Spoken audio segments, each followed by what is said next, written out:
Нэгүслэр дүрч амьдрахын номын 13 дугаар бүлэг. Итгэл ба нэгүслийн тэнцвэр. Энэ бүлэгт хүрсэн бол та номоо бараг дуусаж байна гэсэн үг. Танд баяр хүргэе. Дуустал нь уншаарай гэж урамшуулъя. Энэ бүлэгт итгэлийн талаар болон итгэл нэгүслийн тэнцвэр ямар чухал болох талаар авч үзье. Бурхны нэгүсэлд үзүүлдэг бидний хариу үйлдэл нь итгэл юм. Энэ нь итгэгчдийн амьдралд нэн шаардлагатай. Дээр дурдсанчлан зарим нэгүслийг хүлээж авахд итгэл шаарддаггүй. Жишээ нь та ердийн үед амьсгалахад нэг их итгэл шаардаад байхгүй. Харин өвдөөд амьсгалж чадахгүй байх үед эдгэрлийг хүлээж авахд итгэл хэрэгтэй.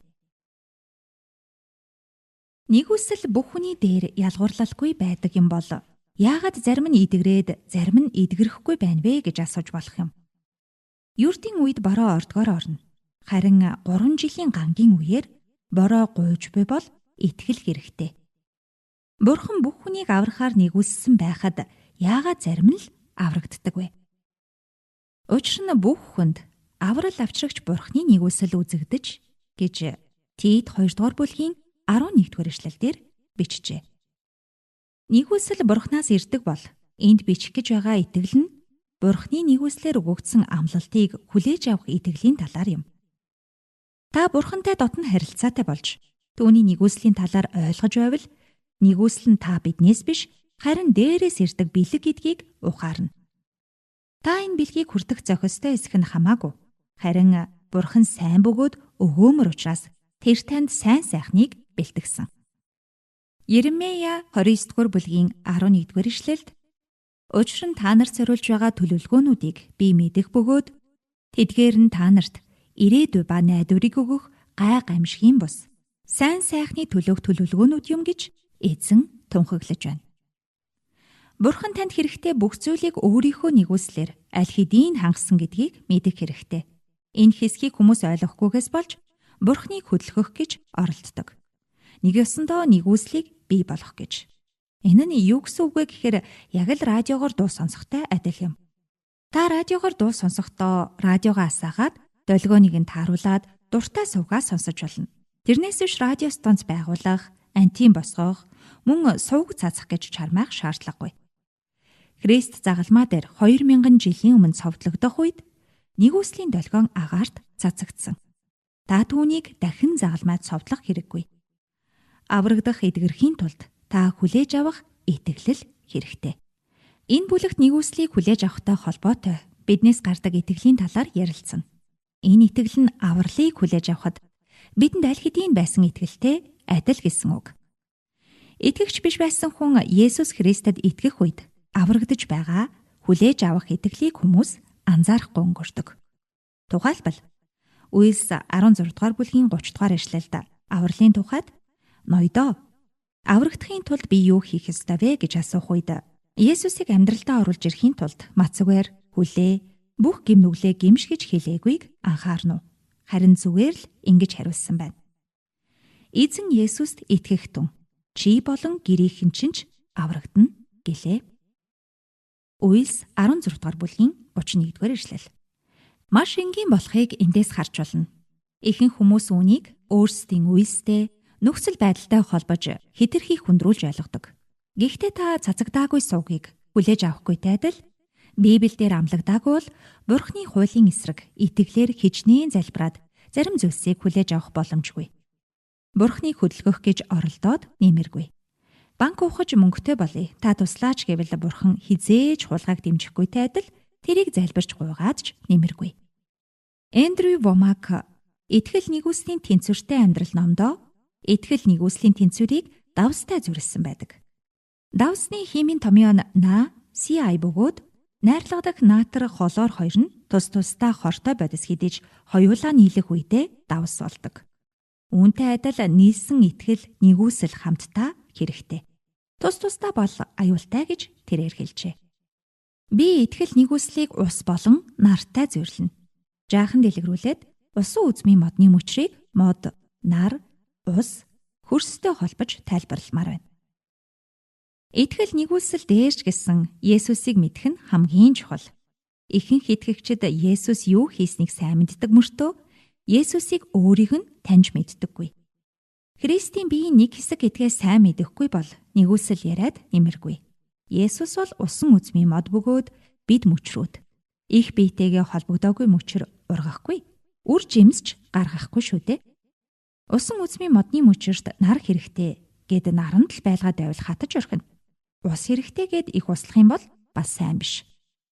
Модны их биетэйгээ холбогдсон үед нь нар ус хоёр таарч байд сая мөчр үр жимсээ гаргадаг. Сайн хөрс хэрэгтэй нь мэдээж бас арчилгаа хэрэгтэй. Үүнтэй адил Христийн альва зүйлд нэгүсэл итгэл хоёр хоёулаа нар ус шиг л чухал зүйл. Мөн үржилтэй хөрс буюу сайн сүм чуулган орчин хэрэгтэй. Итгэл нэгүслийн тэнцвэрийг зөв олох нь маш чухал. Итгэл нэгүсэл аль аль нь чухалч хэд хазай нэг талыг барьвал шашин болж хувирна. Итгэлээр биш бол Бурханд бид таалагдахгүй. Итгэл байхгүй бол нэгүслэр гөгдсөн Бурханы амлалтыг бид хүлээж авч чадахгүй. Мөн хэд нэгүсэл ярин Есүс надад юу өгөх бол гэж дэмийл хүлээн суугаад байж болохгүй юм. Тариач нар бол газраач хаглахгүй, юу ч хийхгүй байж Бурханаас бороо гугаад л суухтай адил. Тэгээд бороо орох үед үрээ тариагүй юм ч нургаж заахгүй шүү дээ. Итгэлийн талыг хэд баримтлагч нь бараг өөрийнхөө итгэлээр Бурханыг ариун сүнсийг хөдөлгөх гэж оролддог. Зарим нь санхүү мөнгөний хэд шунлаасаа болж асуудалд орохоор үйлдэлүүд хийж байгааг нь харахад бас л эмгэнэлтэй. Би итгэлээрээ бат зогсоод булаагаад л авна гэсэн хандлагатай байдаг. Мөнгөнд дурлах аюултай. 1-р Тимот 6-р бүлгийн 9-10 дугаар ишлэлд харин баяжиг хүсэлтэй хүмүүс уруу татлага ба урх, зүсэн бүрийн муухаг хор хүнүүлтэй хүсэлд ундаг. Эдгээр нь хүмүүсийг үгүүрэл ба сүйрэлд живүүлдэг. Учир нь мөнгөнд дурлах нь хамаг муугийн үндэс мөн. Шунсан зарим нь итгэлээсээ төрж төмөн зовлонгоор өөрсдийгөө сүлбжээ гэжээ. Хэдийгээр би итгэлийн хүн боловч Бурхны хүсэл юу болохыг байнга асуудаг. Мөн ариун сүнс намайг хөдлөгдөг болохоос би ариун сүнсийг захирдаггүй гэдгийг маш сайн ойлгол энэ маргаан гарахгүй. Ариун сүнсээр удирдуулж буй бол Бурханаас Библиэс гажсан зүйл хийдэггүй. Харин бид шунлаар удирдуулах үед аюул тарьдаг. Жишээ нь хүний нөхөрт хөрөнгөнд шунаж залбирч байгаа үйлдэл буруу. Миний төрсөн өдрөөр гэрт минь урагдаж ирчгээд чиний хідэн хүүхэдтэй байх чинь хамаагүй. Таны нөхөр чинь сайн залуу байна. Улаан сайн нөхрийг чинь авнаа гэд дайрч байсан хүн би. Уг нь би маш их тусалсан хүн байсан боловч тэр даруй найзын харилцаагаа таслаад гэрээсээ гаргаж билээ. Зарим хүн эдгэрлийг эзнээс гуйхтал өгсөн гэдэгт итгэдэггүй. Бурхан өгсөн зүйлийг олон дахин гуйх шаардлагагүй. Зүгээр л итгэлээр хүлээн авдаг. Харин зарим нь залбираад эдгэрэхгүй үед чи итгэлгүй учраас авахгүй байна. Одоо босоод алах гээд хүмүүсийг хүлээхгүй, ойлгохгүй тал харагддаг. Миний мэдрэл цочирч дарагдсанаас болж маш их өвчтэй байх үед залбирч өгч байсан хүн итгэлээр алах гэж хэлэхэд би үнэхээр алхаж чадахгүй байсан. Намайг загнаад нэмэр олоогүй. Хэрэв би алхсан бол мэдрэлээ гэмтэх аюултай байсныг би сүнсэндээ мэдэрсэн. Би санаа зовлтгүй. Надад хангалттай итгэл байгаа. Удахгүй зүгээр болчих нь гэж хэлсэн. Тэгээд 3 хоноод эдгэрсэн. Хэрэв шинхэн итгэгч байсан бол сэтгэлээр унаад би итгэлгүй юм байна гэж өөрийгөө голох байсан байх. Магадгүй эдгэрэхгүй удагч байсан байх. Эдгэрлийг бүр хүлээж авахгүй байх аюултай. Тиймээс хин нэгнийг итгэлээр дорой гэж загнаад байж болохгүй. Ямар учир шалтгаан байгааг олж эзнээс харин асуух хэрэгтэй. Яагаад эдгэрэл явагдахгүй байна? Ямар шалтгаан байна вэ гэж. 1-р Петр 2-р бүлгийн 24-р ишлэлд биднийг нүгэлд өхүүлж зөвхт байдалд амьдруулахын тулд тэр өөрөө бидний нүглийг модон дээр биедээ өөрсөн. Тиймээс та нар түүний шарахаар эдгээгдсэн билээ гэжээ. Энэ ишлэлд бид Христийн шарахаар эдгээгдсэн гэж өнгөрсөн цаг дээр хэлжээ. Тэгээд бидэнд авралаар эдгэрэл хамт ирсэн юм бол яагаад бид өвчтөй байсаар байна вэ? Амлагдсан зүйлийг тэгээд яаж авах вэ? Мэдээж итгэлээр. Загалмай дээр эдгэрэл нь нэгүслэр бүх итгэгч нарт өгөгдсөн. Жишээ нь нэгүсэл нь мэдээж хязгаарлагдбал төсөв шиг зүйл биш.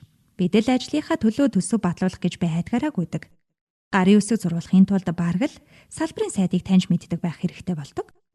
Үүнтэй адил зарим хүмүүс залбирахдаа Бурхнаар залбирлаа цогцолох гэж байгаа хүн шиг хамаг зовлонгоо тоочдог.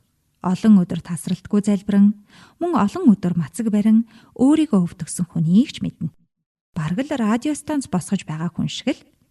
Харин үндэ бол Бурхан хийдгээ аль хэдийн хийчихсэн. Есүс 2000 жилийн өмнө цовдлогдсон. Тэр үед эдгэрэл нь биднийг болсон.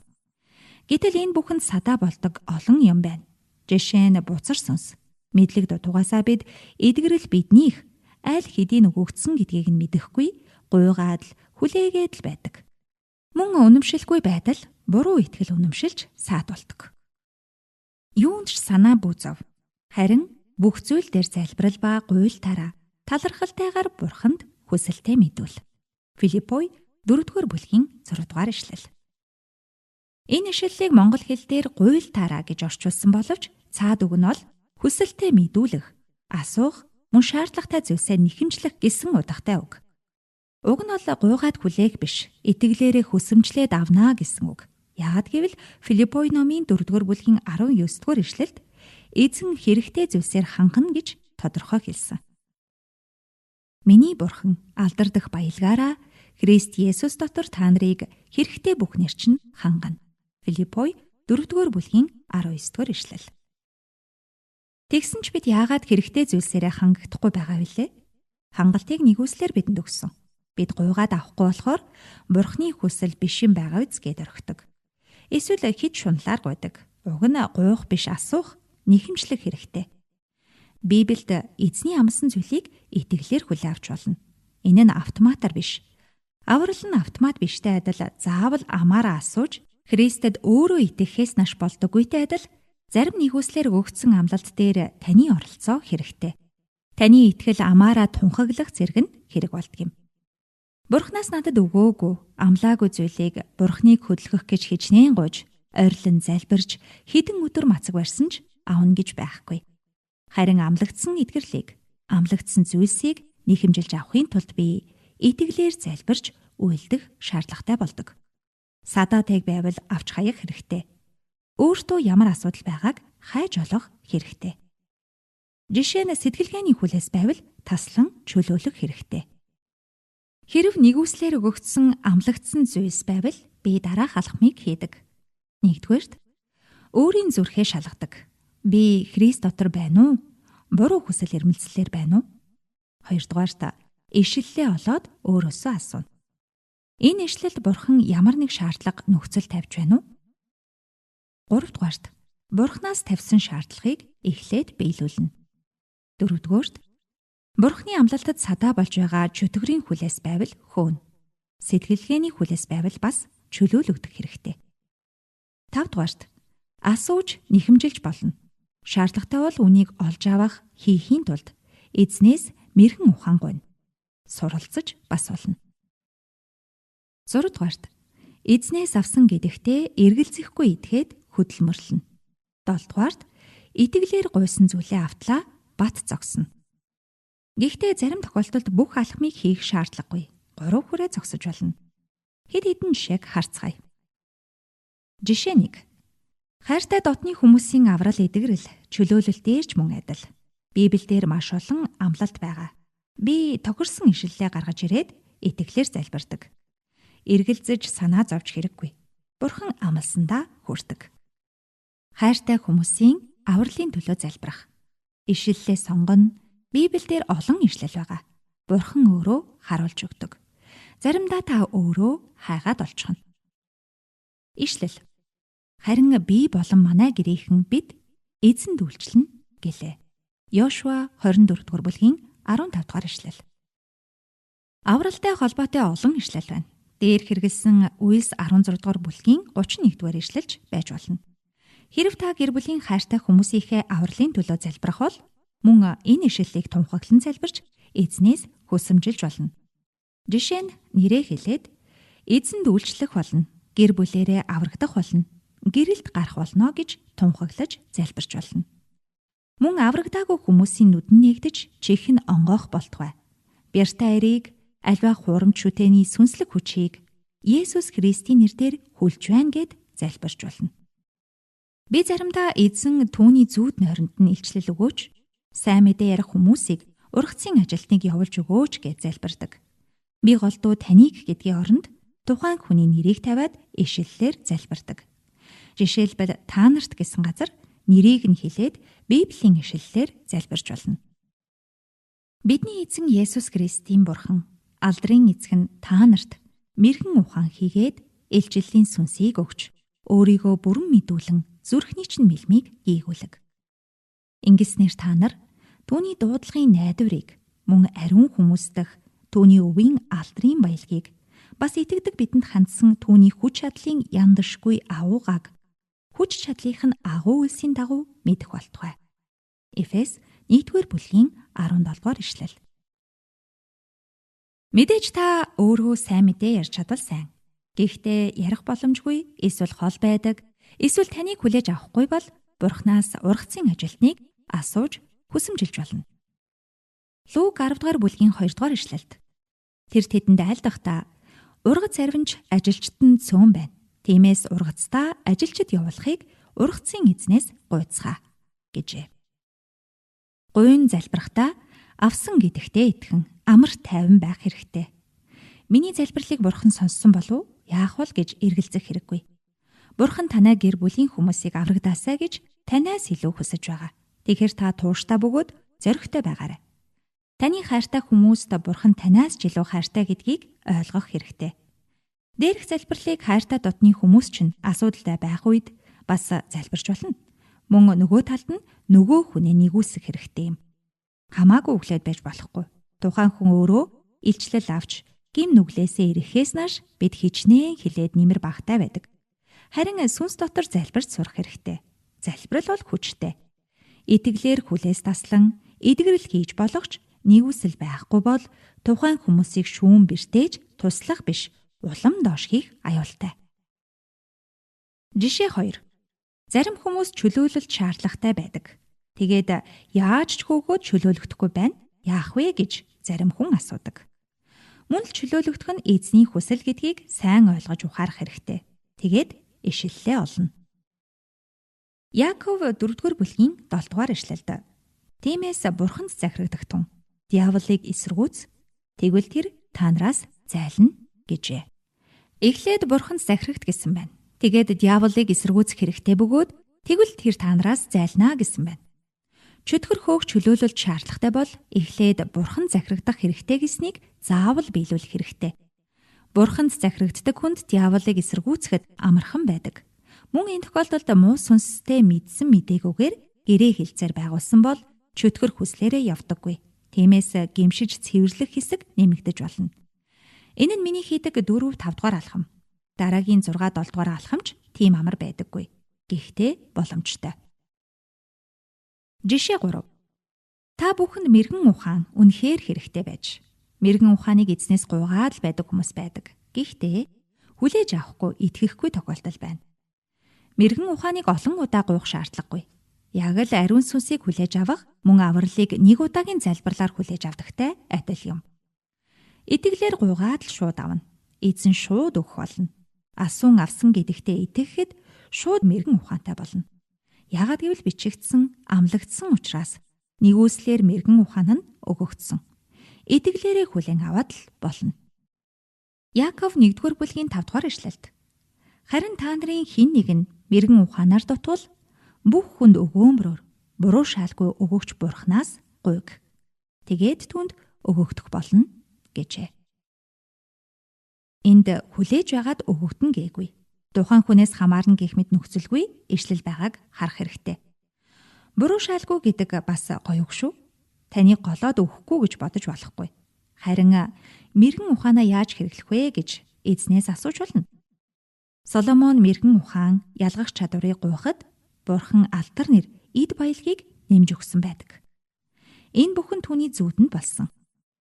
1-р хаад 3-р бүлгийн 5-аас 15 дахь хэсгийг уншиж болно.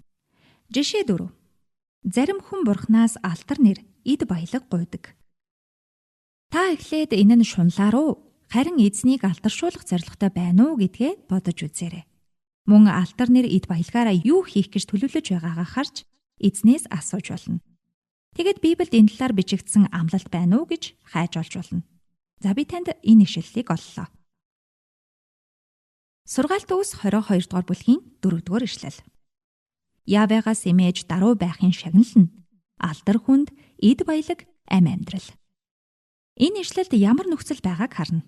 Бид эзнээс эмээж мөн даруй байх юм бол алдар эд баялаг ам амьдрал шагнал болж ирдэг гэсэн байна. Тэгэхээр нөхцөлтэй ишлэл байна. Гуйсан зүйл чинь бэлэг болж өгөгддөг гэсэн үг. Та эд баялаг алдар нэр гуйхын оронд өөрийгөө даруй болгоод мөн эзнээс эмээж амьдрах үед эдгээр 3 зүйлийг эзэн шагнал болгон танд өгдөг. Нөхцлөө биелүүлэх нь байн гуйж залбирснаас хамаагүй хурдан бөгөөд дээр юм. Тиймээс та даруй байхад суралцсан өөрөө даруй болно гэсэн үг. Бурханаас намайг даруй болгож өгөөч гэж гуйх шаардлагагүй. Энэ нь таны даалгавар болохоос багшаасаа даалгавар хийгээд өгөөч гэж гуйж буй сурагчтай адил байж болохгүй. Жишээ 5. Тогтун төвшин амьдрахыг хүсэмжлэх. Ишлэлээ олно. 1-р Тимот 2 дугаар бүлгийн 2 дугаар ишлэл. Хаадуулан эрх мэдэлтэй бүхний төлөө залбир. Тэгвэл бид итгэл сүсэгтэй бас хүндлэлтэй тогтун төвшин амьдрах болно гэжээ. Дээрх ишлэл нь нөхцөлтэй байна. Хаад ба эрх мэдэлтэй хүмүүсийн төлөө залбир гэжээ. Улс орон амар тайван бол айл гэр амар тайван байх нь. Энд тэдний төлөө залбир гэсэн болохоос шүү гээгүйг сайн анхаарна уу? Хүмүүс улс төрд байгаа эрх мэдлнүүдийг их шүүдэг. Та тогтун сайхан амьдрья гэвэл эзний өгсөн зааврыг дагаад л боллоо. Библиэд байгаа олон амлалтын дүрмийн дагуу хүлээж авахд л болно. Гэхдээ та өөрийн мэдэлгүй хүмүүсийг шүүгээд байдаг бол тэр буруу зуршлаа болох хэрэгтэй. Хүнийг шүүснээр сатааны гар хүлүүд бидэн рүү дайрах боломжийг итгэгч бид өөрсдөө зөвшөөрдөг. Өөрсдөө баахан шүүж, эрх мэдэлтэй хүмүүсийг муулчхаад төвшин амьдрч чадахгүй бол мацаг барьж баахан залбирах шаардлагагүй. Нөхцлөө биелүүлэхгүй бол үр дүн гарахгүй. Зорилготойгоор улс төрийнхэн эрх мэдэлтэй нэгнийг өрөөн залбирч сурах хэрэгтэй гэсэн үг. Тэдгээр хүмүүсийг үдсэн ядсан, хорсол буруу ойлголт байгаа бол тэрийг уучлж явуулж болно. Таны тогтун төвшин амьдралын төлөө үүнийг хийх хэрэгтэй гэсэн үг. Давид өөрийг нь хавчиж алах гэж оролдож байгаа муу хаанд Бурхны тослогдсон хүн гэд гар хөрөхгүй хэдэн удаа амийг нь хэлтрүүлдэг. Давидын төвчээрээс болон биеэ захирч байгаагаас ихийг сурч болно. Жишээ 6. Ерөөл гуйх. Нэг хүслээр өгөгдсөн ерөөл нь та бидний үйлсээс үл хамааран нөхцөлгүйгээр бидэнд өгөгдөхөд бэлэн байдаг. Олон хүн ерөөлийг хүсэмжлэн Бурханаас гуйдаг. Гэхдээ тэгж гуйх шаардлагагүй. Энэ нь нэг хүслээр шууд өгөгддөг. 1-р Петр 3 дугаар бүлгийн 9 дугаар ишлэл. Ерөөлийг өвлөхөөр дуудагдсан тул та нар мууг муугаар эсвэл доромжллыг доромжллоор хариулахын оронд ерөөхтөн гэжээ. Христэд итгэгчид бид ерөөлийг өвлөхөөр дуудагдсан. Тиймээс биднийг бодолдоо даруй байж ерөөгдсөн хүмүүсийн зан чанарыг гаргаарай гэж байна.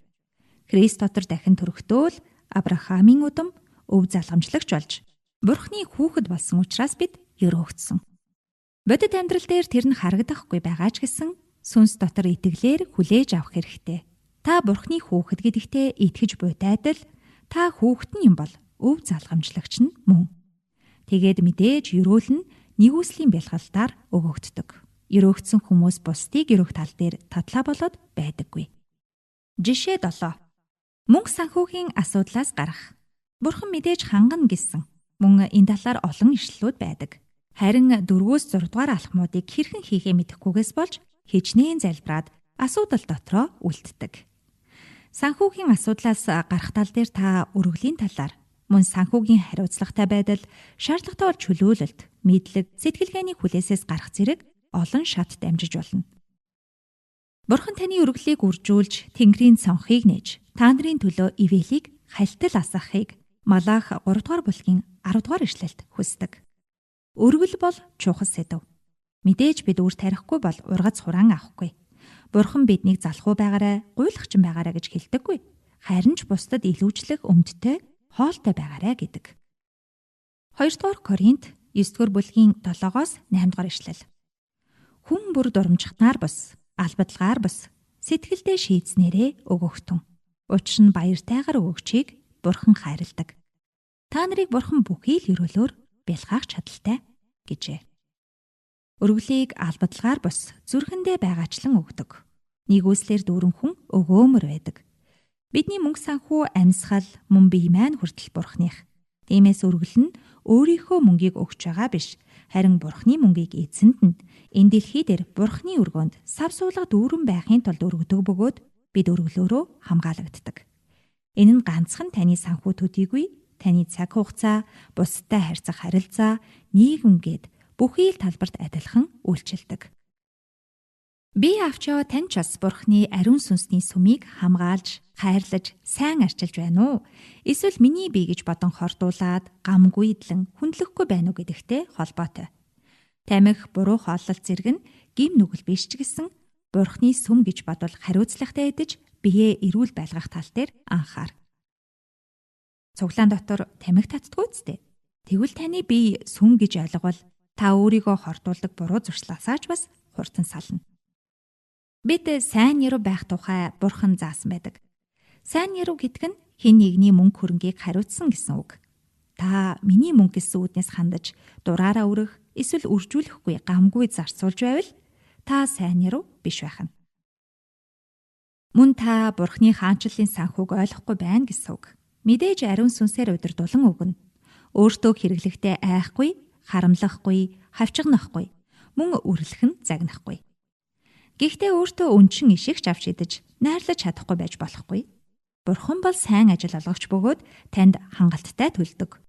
Өөртөө зөв зүйл зарцуулахад Бурхан харин ч баяртай байдаг. Мөн өөрөө л болж байвал болоо гэж бодон хувиа хичээх нь буруу. Хэрв та нярав бол Бурхан тэрэнд өг, үүнд өрөг гэхэд ямар нэг асуудалгүй хийж сурах хэрэгтэй юм. Гэхдээ Бурханы дуу хоолойг сонсохгүй бол үүнийг хэрхэн хийх вүлээ? Хэрв таны санхүүг Бурхан биш, та өөрөө удирддаг бол итгэлээр биш голдуу хомсдлын сэтгэлгээ, өөрийн оюун бодол, мөн дадал зуршлаар л хийнэ. Хомсдлын сэтгэлгээ бидэнд их эртнээс суусан байдаг. Аав ээжийн мөнгнөөс олсон хэрүүл, дүнгиж гэрлээд мөнгө хөрөлцөхгүй байх гээд мөнгөтэй холбоотой үйл явдлаас болоод бид мөнгнөөс айх, мөнгөнд дургүй байх, эсвэл бүр шунах гэх мэт эрүүл бус харилцаатай болсон байдаг. Мөнгөнд дурлах нь буруу болохоос мөнгө зүгээр л амжиргааны хэрэгсэл учраа мөнгөтэй байх нь асуудал биш юм. Бурхныг өгөөмөр гэдгийг мэдэх мөртөө Бурхан хангана гэдэгт санаа зовхгүй итгэдэг хүмүүс цөөхөн байдаг. Би ч гэсэн энэ талаар асуудалтай. Эдгэрэлд итгэдэг хэрн санхүү мөнгө гэх мэт бодит зүйлсийн хангалт дээр эргэлзээтэй сэтгэлгээний хүлээс ихтэй байсан. Сэтгэлгээний хүлээсээс чөлөөлөгдөн мөн суралцаж болно. Хичээнгүй хөдөлмөрч байх шаардлагатай. Бурханаас мэрэгэн ухаан, стратеги, түншиг гуйж болно. Санхүүгийн хүндрэл нь бидний амьдрал, гэрлэлт, үр хүүхэд, бие, сэтгэл санаанд нөлөөлдөг болохоор шийдвэрлэхгүй өнгөрч огт болохгүй. Тиймээс та бүхэн санхүү дээрээ эрүүл зөв харилцаатай болж суралцаж болно. Итгэлгүйгээр зарим бэлгийг хүлээн авах боломжгүй. Жишээ нь байшинтай болохоор залбирч байвал та өөрөө хөдөлмөрлөнө. Бас мөнгөө зөв зарцуулж хуримтлуулна. Түүний төлөө алхам хийнэ. Манайх Бурханы эрүүл нэгүсэл ба итгэлээр байшинтай болохдоо түүнийхээ төлөө итгэл шаардсан маш том алхмууд хийж дуулууртай байсны эцэст байшингаа авсан. Америк дээрээ нэг жил шахан болж байхад байрны эзэн байраа зархаар болсон тул хурдан судлаж өгөхийг биднээс шаардсан билээ. Бурхан хэрэгтэй бүхнээр хангана гэж амласан. Бурхан, та намайг энэ газар дуудсан. Одоо надад орох байр хэрэгтэй байна гэж би гуйсан. Тэгсэн Бурхан, чамайг байраар хангана гэсэн. Энэ явдлаас хойш асар их тэмцэл дунд манайх шинэ байртай болсон. Ямар ч боломжгүй нөхцөл байдалд бид шинэ байртай болсон байдаг. Тэр үед итгэл үнэхээр шаардагдсан. Үнэхээр итгэлээр өссөн 4 сар байсан юм. Тэр болгонд тэмцэлтэй байсан ч Бурханд найдан итгэж түүний амлалт дотор амран мөн хөдөлмөрлөж сурсан юм. Итгэлээр гуйсан зүйлээ автлаа ба зогсно гэсэн 7 дугаар алхмыг ойлгож билээ. Өрөөсгөл ойлголтууд. Та дээрх жишээг харин зарим ойлголтуудыг авсан байх. Харин одоо итгэл нэгүслийн талбар дээр бидэнд нийтлэг байдаг өрөөсгөл ойлголтуудыг авч үзье. Өөрөөр хэлбэл хит нэг талыг барьж тайлбарснаас энэ бүхэн үссэн гэсэн үг. Итгэл нэгүслийн тал дээр олон онол үзэл баримтлал байдаг. Теолог нь Бурханы мөн чанар, итгэл үнэмшлийг судлах юм. Харамсалтай нь бид өөрөө өөрсдийнхөө тайлбарлан маргалддаг болжээ. Хайр нь үзэн ядалтаас илүү. Хайр дотор Христ дээр суйрлагдвал бид бие биеэ хайрлаж ойлгох шиг амархан зүйл байхгүй юм. Заримдаа бие биеэ хавчин нийтийн сүлжээгээр биесээ буруутхан доромжилж тэмцэлдэж байгааг харах нь бүр харамсалтай. Уг нь бид Христийн бие дэх өөр эргэтэн бөгөөд нүд нь хөлөө шүүгээд хаашаа удах вэ? Гар нь нүдээ хатгаад биеэ байнга зохиод байвал хүмүүс галзуу хүн байна гэж хэлэхгүй гэж үү? Гэхдээ иймэрхүү хавчлагын цаг ямагт байсан. Жишээлбэл Илч Паулыг эсэргүүцсэн талаарх дараах ишлэлийг харцгаая. Мөн тэр өөрөө ч бас итгэгч болохоос өмнө олон итгэгчийг хавчиж байсан. Гэхдээ итгэгч болсныхаа дараа итгэгчдийг хавчаагүй. 2-р Тимот 4-р бүлгийн 14-өөс 15-р ишлэл. Зэсийн дархан Александр надад муухай юм их хийсэн. Эзэн түүнд хийснийх нь хариуг өгнө. Чи бас түүнээс сэрэмжил. Учир нь тэр бидний үгсийг маш их эсэргүүцсэн шүү гэжээ. Уг нь Христийн бие гэдгээ ойлгох үед бид бие биеэ хайрлаж хүндэтгэн. Намайг буруугаар ойлгосондоо юм уу? Ховж ивэнд итгэснээс мөн өөрсдийнх нь ойлголттой зөрснөөс болж хэсэг хүмүүс намайг нилээдгүй зовоосон юм. Христийн бие хизээж хүнийг хатгадаггүй гэж Есүс надад өөрөө хэлсэн. Яг энэ үгээр намайг хатгаад буруутгаад байгаа нь Христийн бие биш байна гэдгийг ойлгон чөлөөлөгдөж миний гомдол алга болсон. Өөр нэг үзлийнхэн Бурхан бүгдийг захирдаг гэж хэд өрөөсгөл тайлбарладаг. Эзний өгсөн чөлөөт сонголтыг ойлгодгүй. Бурхан зөвшөөрсөн учраас хэмээн өөрийн хийсэн гэмнүглээ хүртэл Бурхан руу чигтэг. ертөнцийн эзэн зөвшөөрсөн учраас би энэ хэргийг хийсэн гэж хэлэх нь холгүй. Мөн миний амьдрал өмнөөс бичигдсэн, урдаас төлөвлөгдсөн гэж үздэг учраас өөрөө хийчих нь бага байдаг. Энүүднээс авч үзэхэд тань тохиолдож буй бүх зовлон өвчин бүр Бурханаас болж хувирдаг. Бурханаас ирсэн зүйлтэй та яаж тэмцэх вүлээ? Эдгэрлийн төлөө хэрхэн залбирах вүлээ? Тиймээс тэд эзнээс эдгэрлийг гуйгаад хүлээх боловч эдгэр хэсэг нь Бурханы мэдлэг гэж үздэг. Ийм хандлага ойлголт нь итгэгчдийн итгэлийг идэвхгүй болгон итгэлгүй амьдрал руу хэлбэлгэх аюултай. Энэ нь итгэгчид өөрсдөө өгсөн эрх мэдлийг мэдэхгүй, ойлгохгүй, бүх буруу зүйл Бурханыг буруудах хандлагатай болж байгааг харахад харамсалтай байдаг. Үүний улмаас бидний бүх асуудал Бурханаас болдог гэж үздэг хэсэг бүлэг хүн бий. Миний нэг найз сайн мэдээний тууштай үйлчлэгч. Гэхдээ энэ талыг хэд баримтлагч бөгөөд эгч нь амиа хорлож нас барахад Бурхан энэ бүхнийг зөвшөөрсөн. Амиа хорлож үхээгүй байсан бол ослоор юм уу зүрх нь хаагдаж үхэл байсан гэж хэлж билээ. Мөн өөрийн юм уу хэн нэгний хийсэн гэмнүглийг Бурхан зөвшөөрч хэлгсэн мэд буруутгаж байгааг харах эмгэнэлтэй. Бурхан гэмнүгэл дургүй. Есүс гэмтэн байгаагүй. Тиймээс өөрийн хийсэн гэмнүгэлдээ Бурханыг буруутгаж болохгүй. Харин нөгөө тал нь чи итгээд хүлээж авна, эргэлзээгүй залбир. Эргэлцсэнийг нь авна гэж байхгүй гэж үздэг. Ийм хүмүүс итгэлийн талаар хитэх ярьж хүмүүсийг итгэлгүй гэж шүүх аюултай. Хит итгэлээр Бурханыг хөдөлгөх гэж оролдох нь буруу. Бид Бурханыг хөдлөгдөггүй, удирддаггүй. Би ийм үс хийсэн. Тиймээс та хариу үзүүл гэх маягаар ариун сүнсийг өөрийнхөө үйлсээр итгэлээр удирдах гэж оролдож байгаа нь буруу. Энэ нь Бурханы нэгүслийг сайн ойлгохгүй, мөн өөрийн үйлстэй хит анхааран хүмүүсийг хит төгс байлгахаар шахах аюултай юм. Зөвхөн итгэл ярил бас нэгүслийг орхигдуулах аюултай.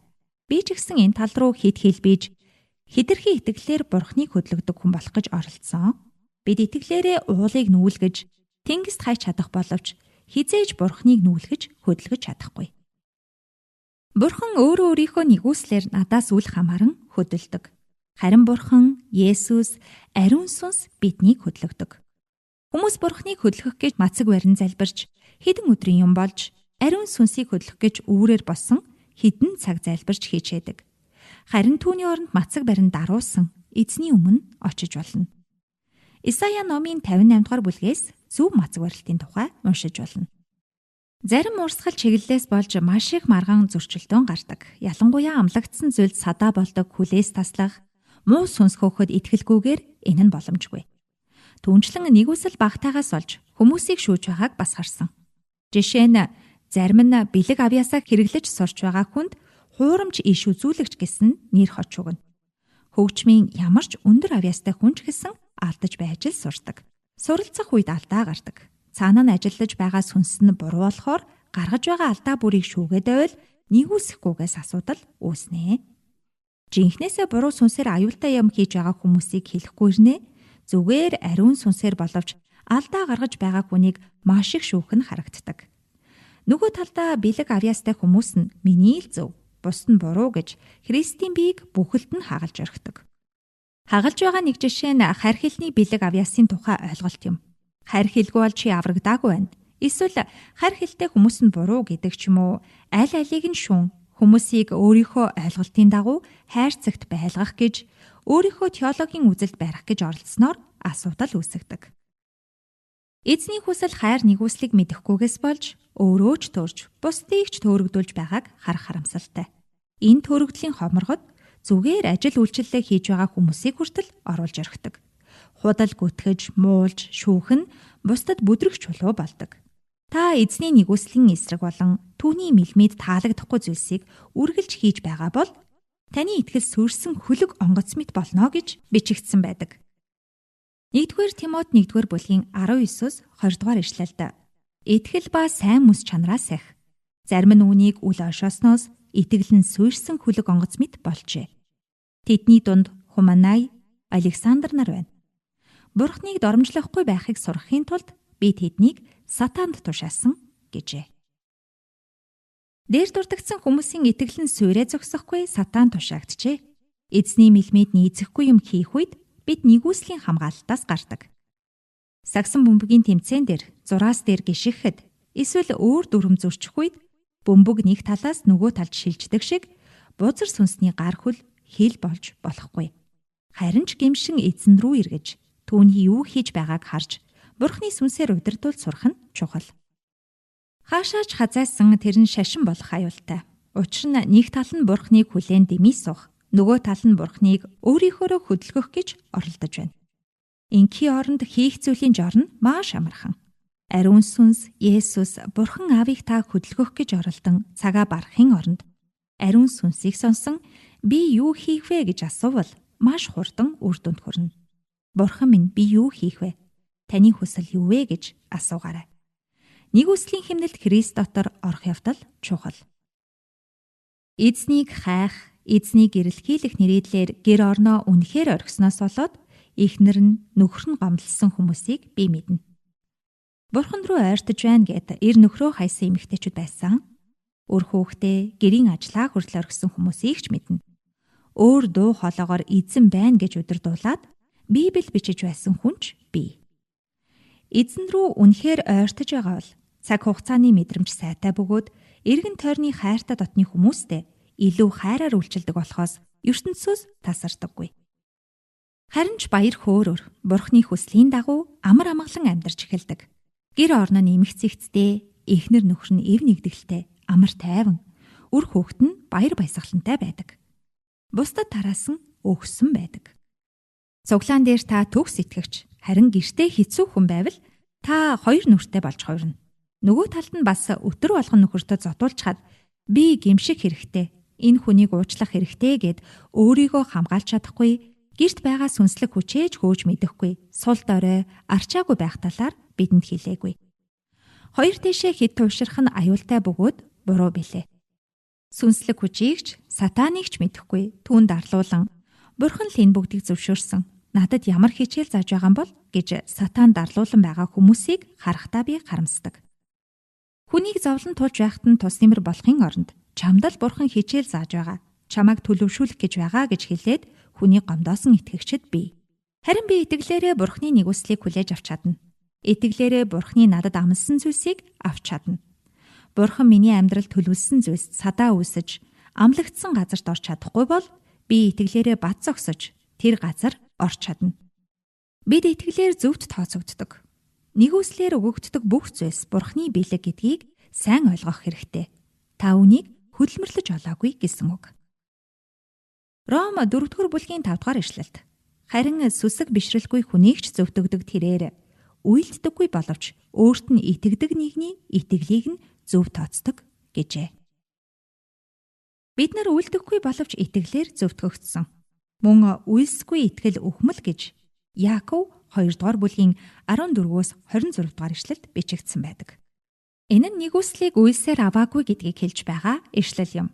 Тэрнээс та хариу үйлдэл гаргах хэрэггүй гэж хэлээгүй. Бороо та биднээс үл хамааран зүгээр л ордогтой адил та бидний үйлсээс юу хийх гэж байгаагаас үл хамааран нэгүсэл өгөгддөг. Гэхдээ идэхэн газраа хагалж хөдөлмөрсөн нь ургац авдаг. Энэ нь тэр Яаков номнэр бичигдсэн үйлсийг хэлж байгаа юм. Бурхны нэгүслийг хүлээж авахын тулд бидэнд хүлээж авах итгэл байхад л болно.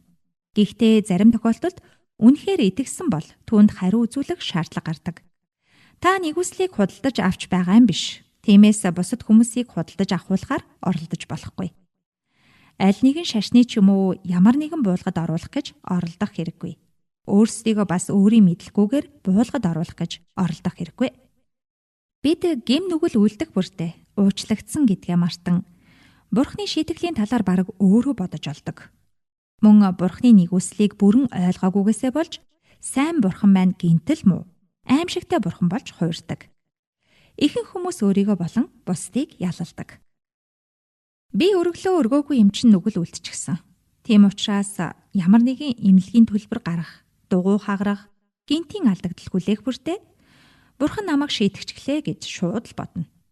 Амьдралд жаахан асуудал гарах, тухайлбал юмаа хулгаад алдах үед хүмүүс шууд л өөрсдийн ойлгоснороо тайлбарладаг. Нэг удаа манад хулгай орсон юм. Манай том хүү эхэлж мэдээд цагдаа дуудан гадаа тайван зогсож байсан. Цагдаа ирээд явсны дараа компьютероо бас эд зүйлсээ алдсан гэдгээ би мэдчихвэлээ. Хаалганы шил хаглаад хулгайч орсон тул гэрээр нэг хагархаа шилний уртас болсон байв. Тэгээд гэрээ шүүртэн харь хэлээр дуу аялан залбиран тайван байж байтал хажуугаар явж байсан манай хотхны нэг хүн сандран "Яана" гэсээр хурч ирээд хаалганы цаанаас ярьж байгаад явв. Гэрт орохын аргагүй хамаг юмыг онгичиж талын нэг тарааснаас шилний уртас хаа сайгүй тул хүн оруулах боломжгүй байсан. Урд нь юроосоо харж байгаагүй хүн бараг л хулгайчийг миний өмнөөс хараад гарав. Намайг тайван байхаар юу хэлэхээ мэдэхгүй уурч нь хүрэхгүй байна уу гэж намайг хатгав. Тэгснээ би түүний хувьд сонин хүн болж хувирв. Тэгэхэр нь би Христэд итгэдэг хүн юм аа гэдэг сайн мэдээ яриад нөгөө хүн яваад өгөв. Тэр оройдоо манад бас нэг ээж хүүхдийн хамт ирсэн. Би тэр хүүд сайн мэдээ ярьж байсан болохоор биднийг мэддэг байв. Хүүхэд нь та нар Бурханд үйлчилдэг, зөв ариун байх гэж үргэлж хичээж байхад хулгайчид хамаг юм алдчихсан. Танаа Бурхан чинь хамгаалдгүй мүү? Эсвэл та нарыг шийтгэж байгаа мүү гэж асуув. Та хэд ямар нүгэл хийгээд шийтгүүлсэн бол гэж гайхшин таах гэж оролдов. Тэгээд манай том хүү дараах ишлэлээр хариулсан. Иохан 9-р бүлгийн 3-р ишлэл. Есүс энэч эцэг ихэнч нүгэл үлдснээс болоогүй. Харин энэ бол Бурхны үлсийг түүгээр харуулахын тулд юм гэсэн байна. Харин энэ бол Бурхны үлсийг түүгээр харуулахын тулд юм гэжээ. Энэ нь үнэн байсан. Бид тэр 7 хоногтоо санамсаргүй өргөлөөр бүгд мэдрэгчтэй дэлгэцтэй шинэ компьютеруудтай болсон. Мөн файлуудаа хадгалсан драйвыг олсон. Сар болоогүй цаар тахалуулж бүгд гэрээсээ хичээл хийх болоход тэдгээр дэлгэц дээрээ юм бичдэг компьютерууд нь хэрэг болсон доо. Бурхныг хайрладаг, түүний зорилгын дагуу дуудагдсан хүмүүсийн сайн сайхны төлөө бүх юм хамтдаа ажилдаг гэдгийг бид мэднэ. Ром 8-р бүлгийн 28-р ишлэл. Эдгээр хүн бүгд л өөрсдийнхөө нөхцөл байдлыг тайлбарлах гэж оролджээ. Хулгай орсон нь Бурханаас биш. Цагдаа хулгайч хоёр нэг тал биш. Цагдаа хулгайчийг явуулж хулгай хийлгээд дараа нь хулгайчаа байрдаггүй. Марк 3-р бүлгийн 24-р ишлэлд хаанчлал дотроо хуваагдвал тэр хаанчлал оршин тогтнож эс чадна гэжээ. Гэхдээ хулгайчийн хийсэн буруу зүйлийг Бурхан үргэлж сайн болгодог. Мөн бид өөрсдөө шашны соёлын сэтгэлгээний хүлээстэй учраас Бурханы юу хийж буйг харддаггүй. Хүн ялтай үед л шийтгэл яригдана. Харин Христ дотор байгаа хүмүүст ямар ч ял байхгүй гэж бичигдсэн байдаг. Үүнийг ч бас итгэлээр хүлээн авдаг. Хэдийгээр таны сэтгэл оюун бодолтой нь хүлээж авч чадахгүй ч бид итгэлээр үнийг хийдэг. Ром 8-р бүлгийн 1-ээс 2-р ишлэлд тэгэхээр одоо Христ Есүс дотор байгаа хүмүүст ямар ч ялуугүй. Учир нь Христ Есүс доторх амийн сүнсний хууль нь чамайг нүглийн болон үхлийн хуулиас чөлөөлсөн ажээ гэжээ. Гэхдээ итгэлийн талыг хэд баримтлаад Бурхны хайрынрал нэгүслийг орхигдуулж болохгүй. Хэд итгэлийн тал баримтлах үед бид өөрийн өсөлт дээрээ маш их анхаардаг. Гэхдээ хэд хэлбийн шашинжиж бас болно. Би итгэлийн бэлэг авьяас авсны дараа маш их хүч орж ирж билээ.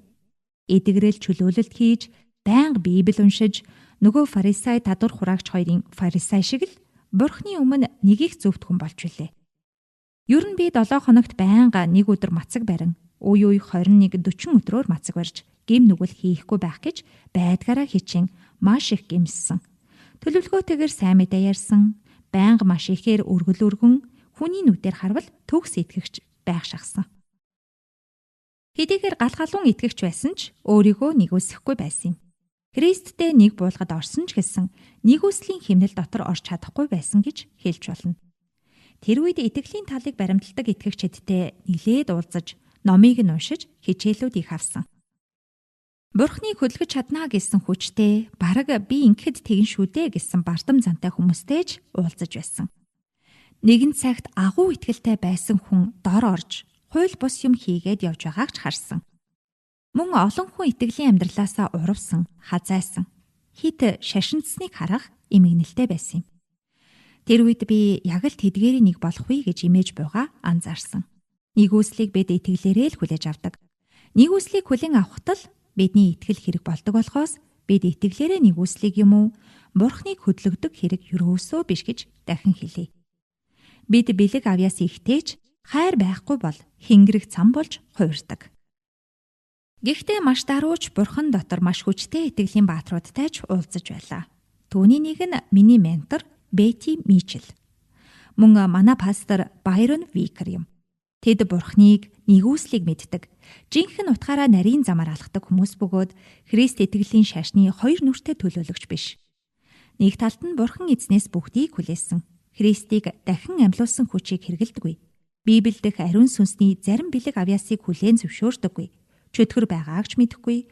Бүх зүйлийг ерөөл гэж боддог. Өвдсөн ч, хараагдсан ч ерөөл гэж боддог хүмүүс байх. Нөгөө талд нь хэд шунлаар итгэлээр удирдуулан хүмүүсийгч өөрийгөө ч тамлан нэгүслийг ойлгохгүй, мөн зөвхөн итгэлээрээ юу ч хөдөлгөн гэсэн хүмүүс байдаг. Бүх зүйлийг тунхаглаад авнаа гэсэн бодолтой. Түнчлэн зовж шаналж байгаа хүмүүсийг ойлгох үз итгэлгүй байдаг.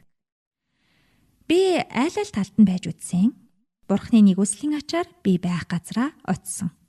Бурхан надад олон ч хичээл заасны ачаар энэ бүхнийг танд бичиж байгаа билээ. Бурхан надад албаар харуулсан нь ч байгаа, би өөрөө бүдрээд орсон нь ч байдаг.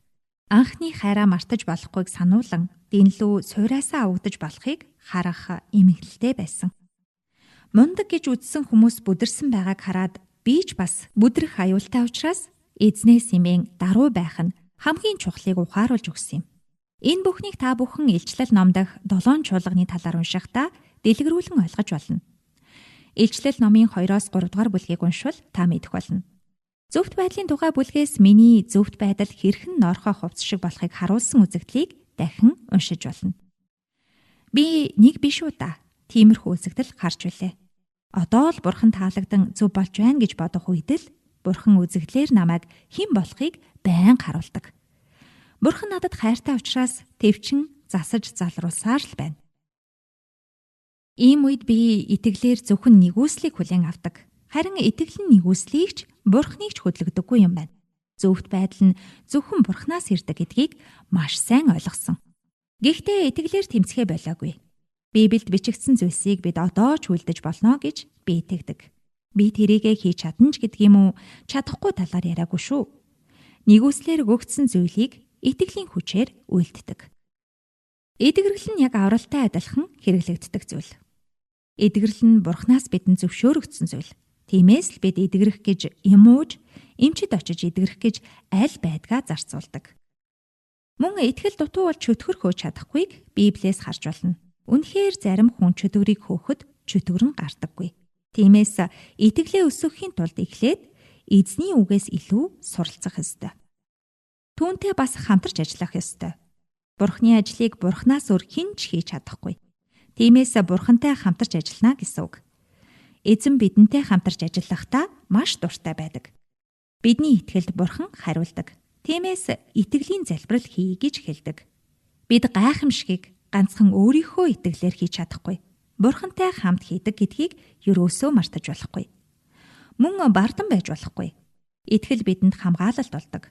Итгэлийн бамбаагүй бол дайсны бүх сум таны бамбайг биш, биеийг онох аюултай.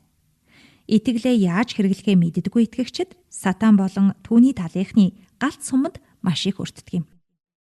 Ялангуяа дайсны суманд оногдчиход эзэн үүнийг надад зөвшөөрсөн юм а гэж бурхныг гүтгдэг.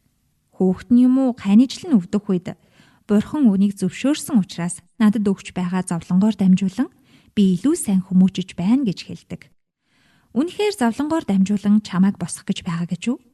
Зовлон бүр бурхнаас биш. Гэхдээ тэр бурхнаас уу, дайснаас уу гэдгийг ойлгодоггүйгээс болоод хизээ гимшиг, хизээ тулалдах ёстойгоо ялгадаггүй. Бүх зүйл бурхнаас болохоор үүнийг төвчж өнгөрүүлэх ёстой гэж үздэг. Нөгөө тал нь чи наад өвчнөө эдгэж чадахгүй байгаа мó? Есүсийн нэрээр зайл гэхэд эдгэх ёстой. Есүсийн шарахаар эдгэрсэн. Яасан итгэл суулан бэ гэж хэлдэг. Аль аль нь тийм сайн зүйл биш ээ. Тухайн хүнийг нэгүсэх хэрэгтэй. Үнэхээр шарахтай, дөнгөж өндийж босож байгаа хүнийг өндийгөөд суухт нь хүртэл баярлах ёстой. Сул дорой нэгнийгээ босгон байгуулах хэрэгтэй. Бидний Христэд итгэгчид гэж хэлдэг.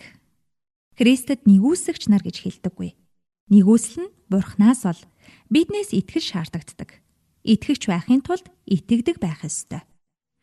Итгэлийн тухай ойлголтоо сайн мэддэг байх ёстой. Итгэлээрээ Бурхантай хамт ажилдаг байх ёстой гэж би хувьдаа боддог. Матай 17 дугаар бүлгээс дахин уншъя. Матай 17 дугаар бүлгийн 14-өөс 21-ийг уншаарай. Есүс тэдэнд та нарын итгэл өчүүхнийх. Үннээр би танарт хэлье. Гичийн үр төдийхөн итгэл та нарт байвал энэ ууланд эндээс тийшээ нүү гэж хэлвэл тэр нүүн. Та нарт боломжгүй юм гэж үгүй болно гэжээ.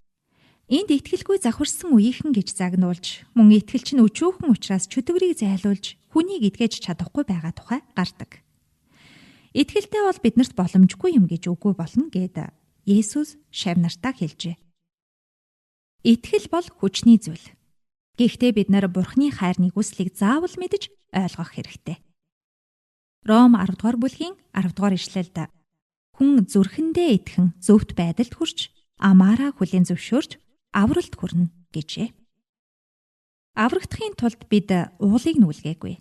Харин үргэлжид байж л байгаа дээрээс өгөгдсөн нэгүсэлд итгэж амаараа хүлээж авсан. Дараа нь энэ бүхнийг бидний итгэл хэрэгжүүлдэг. Хэдий нэгүслэр аврал нь бүх хүнд өгөгдсөн боловч хүн бүр аврагдаагүй. Яагад гэвэл бүгд итгэлээр Есүсийг хүлээж аваагүй. Гагцхүү итгэсэн хүмүүс нь л аврагдсан. Итгэл нэгүслийг хоёуланг нь зэрэг ойлгох чухал явдал юм. Нэг талаас нэгүсэл үнэхээр чухал бол нөгөө талдаа өвчин зовлон ирэхэд бат зогсож дайсны сумнаас хамгаалахын тулд итгэл заавал хэрэгтэй. Гэхдээ хэн нэгнийг эдгэрэхгүй болохоор нь итгэлгүй байна гэж загнаж болохгүй. Тэр хүнд олон шалтгаан байж болно. Бид үнэхээр бие биедээ хэрэгцээтэй, бие биенийхээ төлөө залбирч, бие биеийнхээ загалмайг үрэлцэн хамтдаа алхах гэж Христийн нэг бие болсон гэдгээ бүү мартаарай. Хэрв та өөрийнхөө нь ойлгохгүй хүмүүстэй уулзвал тэр хүн өөрөө л ухаан ойлгож ирэхээс нааш тантай марган таны цагийг дэмий өрөх болно. Нэгүүлсэн орхид сурах явдал чухал. Таны шав эсвэл гэр бүлийн гишүүн бол хүлээн төвчээртэй байж ойлгоход нь тусалж болно. Үнэхээр та өнөөдөр нэг хүнийг ямар нэгэн нөхцөл заахгүйгээр эзний хайраар хайрлаарай. Хэн нэгэнд сайн мэдээг хуваалцаарай. Та амрах шаардлагатай бол ямар ч айдасгүйгээр амраарай. Ажиллаж байгаа бол баяр баясгалантайгаар ажиллаарай. Доктор Жутманы Янжмагийн нэгүслэр дүүрч амьдрахын номын 13 дугаар бүлгийг та хүлээн авч сонслоо.